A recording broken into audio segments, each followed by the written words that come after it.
सर्वेभ्यो नमो नमः। आज हम बीए पाठ द्वितीय वर्ष के प्रथम प्रश्न पत्र के अंतर्गत पंचम इकाई में वर्णित कृदंत प्रत्यय का अध्ययन करेंगे। विगत कक्षाओं में हमने कृत्य प्रत्यय प्रकरण का तथा पूर्व कृदंत प्रकरण के दो प्रत्ययों का अध्ययन कर लिया था। वे दो प्रत्यय निम्न प्रकार थे: णौल प्रत्यय और त्रिच प्रत्यय। णौल प्रत्यय में से ल वर्ण की इत संज्ञा होकर वु शेष बचता है, जबकि त्रिच प्रत्यय में च की हलंत्यम से इत संज्ञा होकर त्रिशेष बचता है।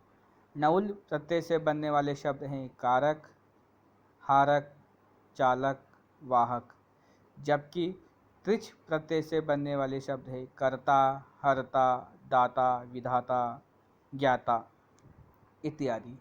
इसी क्रम में हम आज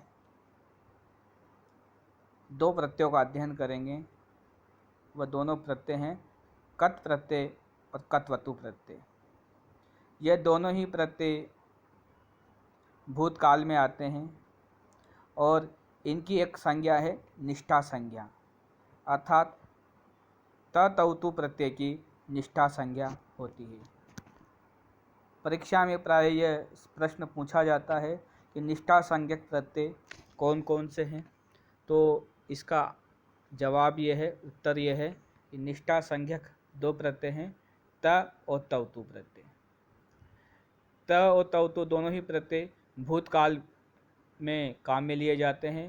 त प्रत्यय में से क की लशक व तदिते से इत संज्ञा होकर त शेष बचता है, जबकि कत्वतु में से क की लशक व तदिते से इत संज्ञा तथा अंतिम उ की उपदेश से अज अनुनासिक इत से इत संज्ञा होने से त्वत शेष बचता है।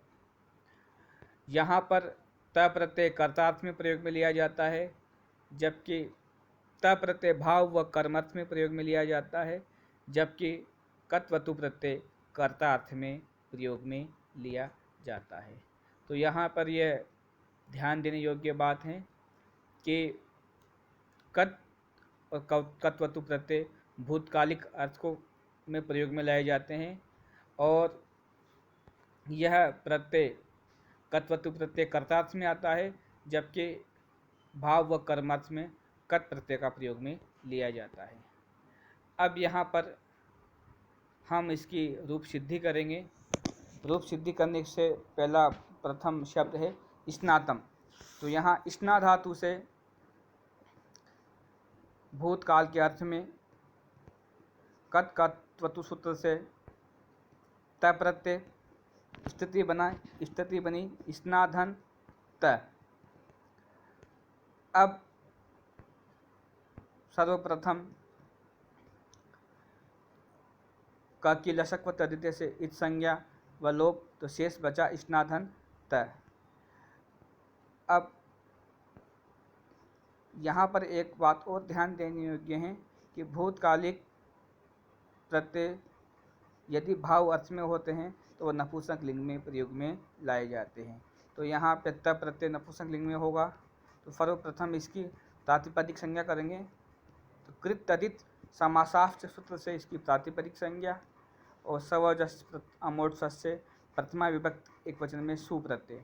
स्थिति बनी स्नाधन त धन सु, मिलाएंगे तो स्नात धन सु। सु के उ की उपदेश से अज अनुनासिक इत से इत संज्ञा, स्थिति बनी स, तो स्नात धन स। अब यहाँ पर सामान्य नपुंसकम सूत्र द्वारा नपुंसक लिंग संज्ञा होगी और एक वचन में सु को अतो अम सूत्र द्वारा अम आदेश हो जाएगा। तो स्थिति बनेगी स्नात धन अम। अब अमी पूर्व सूत्र से दोनों को पूर्व रूप एकादेश होने पर स्नातम रूप बनेगा। यहाँ पर स्नातम का मतलब नया हुआ। अब अगर यदि स्नातम प्रत्यय भाव अर्थ में या कर्म अर्थ में है तो कर्ता तृतीय विभक्ति में होगा, तो स्थिति बनेगी मया धन स्नातम, मेरे द्वारा नहाया हुआ। इसी प्रकार स्तुतः बनेगा त्वया स्तुति, तुम्हारे द्वारा स्तुति किया हुआ। यहाँ भी स्तु धातु से कट प्रत्यय, वही क की लसक व तदित सूत्र से इत संज्ञा व लोप, स्नात की वही प्रातिपदिक संज्ञा, सु को अम आदेश और अमी पूर्व से पर रूप एकादेश करने पर स्तुतम बनेगा। लेकिन यह विष्णु का पर्याय के रूप में प्रयोग में लिया गया है, विष्णु का विशेषण बना है, तो जैसा कर्म होगा वैसा ही क्रिया होगी, तो स्तुतः यह पुल्लिंग में प्रयोग में लाया जाएगा। अब इसी प्रकार कृतवान शब्द देखेंगे जो कत्वतु से बना हुआ है, तो यहाँ पर विश्वम कृतवान विष्णु, विष्णु ने विश्व को बनाया। तो सर्वप्रथम यहाँ बनाया भूतकाल में है, तो भूतकाल अर्थ में वर्तमान कृ धातु से, डु क्रिय धातु का यह और डु की संज्ञा होने पर कृ शेष बचता है, तो कृ धातु से कर्ता अर्थ में कत्वतु प्रत्यय, उ की और क की इत संज्ञा व लोप करने पर त्वत शेष बचता है। अब स्थिति बनती कृधन त्वत, यहाँ कृदंत शब्द निष्पन्न हो गया।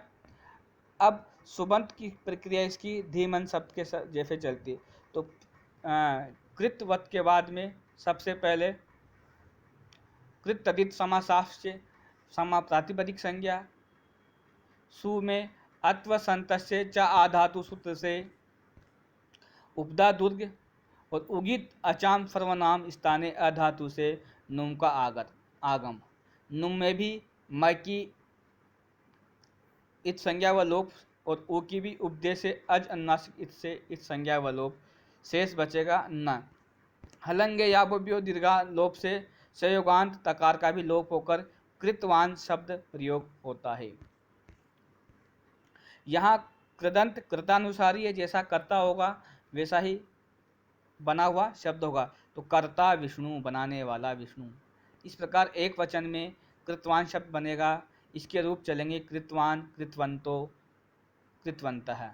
स्त्रीलिंग में कृतवती बनेगा, उसी प्रकार नपुंसक लिंग में कृतवंतम बनेगा। इस प्रकार यह दोनों ही प्रत्यय भूत में प्रयोग में लाए जाते हैं तथा बनने वाला शब्द भूतकाल में ही प्रयोग में लाया जाएगा। अब इसी में अगला सूत्र है रदाभ्याम निष्ठा तो नः पूर्वस्य च